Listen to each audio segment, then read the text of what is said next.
fucking truck.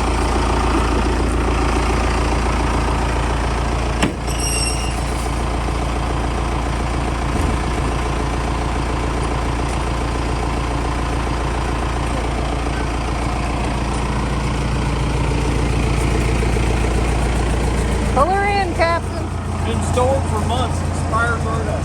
Yep. I gotta clean her up for the big show. T-minus, let's see, 5 days till we leave. I gotta get moving. Got 3 to get cleaned up for this one. I'm gonna be busy.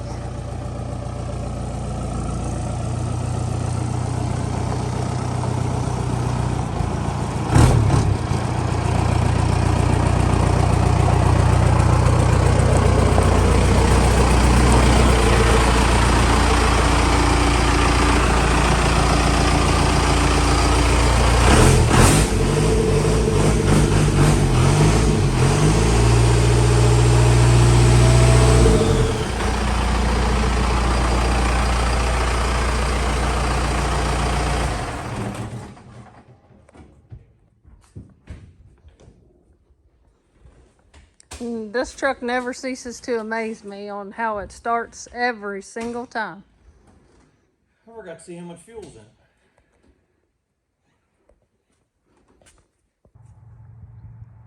Okay. We wanted to take a moment to introduce everybody to Heck 51. This is a truck that we built for a customer.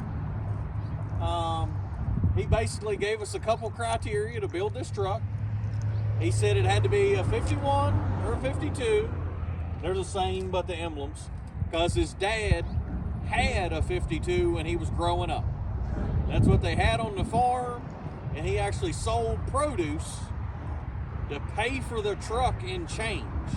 His dad actually made the payments on their truck in change that he sold at the produce. So the owner, he lost that truck years ago, and he wanted to basically recreate it with a little bit of his own taste. So he told us it had to be a 51 or 52. He wanted it to be a diesel because he said he didn't own anything gas. He's a farmer. He said his tractors, his combines, all his equipment is diesel. He said he didn't own anything gas. He even drives a Volkswagen little car that's a diesel. So it had to be a diesel. He wanted it to be a 5-speed, and it had to be this color orange. He snapped a picture of a car that was in the parking lot of his church. One Sunday morning, he sends me a picture and says, make this the color of my truck. So what we did was I looked at that photo and come to find out it was a 2010 Dodge Challenger. And on an RT that year, they had a 1-year only stripe package. So I was able to look up that 2010, get the paint code just from a photo he sent me, and paint his truck the exact color he wanted. A little bit of details about the truck. It has a TCI front end under its Mustang 2 kit. It is still sitting on the original frame rails. It has an 04 Mustang GT rear end in the back. It's got, I believe it's 3:27 ratio. Under the hood, we decided we'd do the diesel. We made it a Cummins 4BT. Now, he gave us the option to be any diesel we wanted, and the Cummins 4BT P-pump was the one that we picked for him because he doesn't like computers and wires. And on a P-pump, if you got one wire, you can make it run. So it's a mechanical engine. You just have one wire for the fuel solenoid. And we also put Hydro Boost brakes on it. They were from Hydrotech. And it was a really funny conversation when I called the guy and said we had 93 F-150 pedals, going on a 4BT truck in a 51 Ford with 4-wheel disc brakes. He basically said he needed a pen and a paper to write all that down, that they'd never had that request.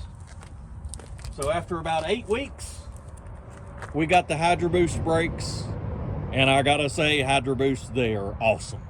This thing will stop on a dime. I know it doesn't weigh that much to begin with, but it'll stop like a go-kart. Basically, the interior, we kind of left pretty much stock. He did want the 5-speed.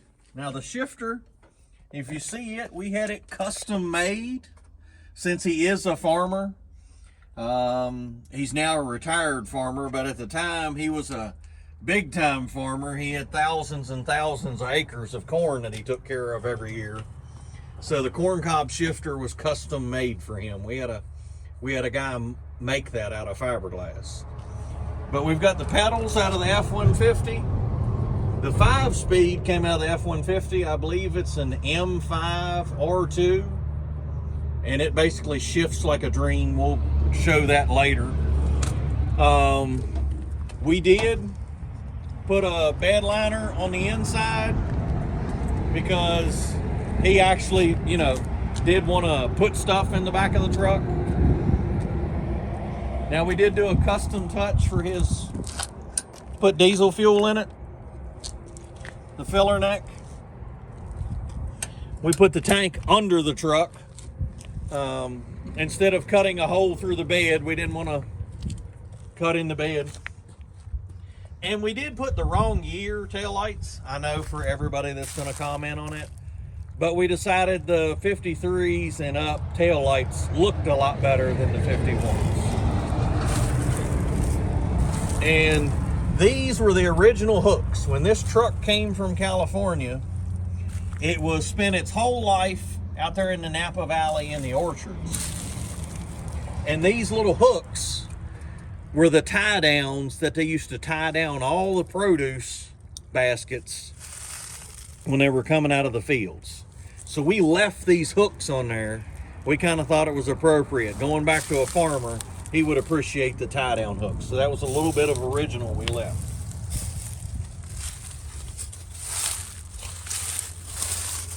He wanted the step plates on there so that he wouldn't tear up the running boards, him and his wife stepping in and out.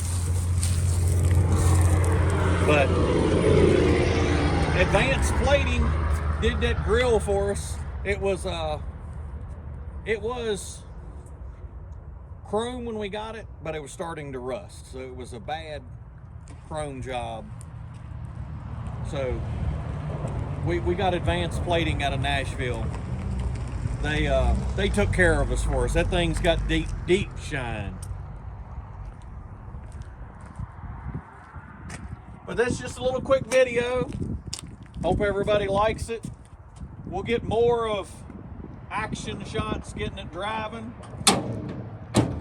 But just wanted to introduce everybody to one of the trucks we gave to the customer. It's got 1,200 miles on it so far, and he loves it. And I love driving it. It drives like a car. So, but thanks for watching, and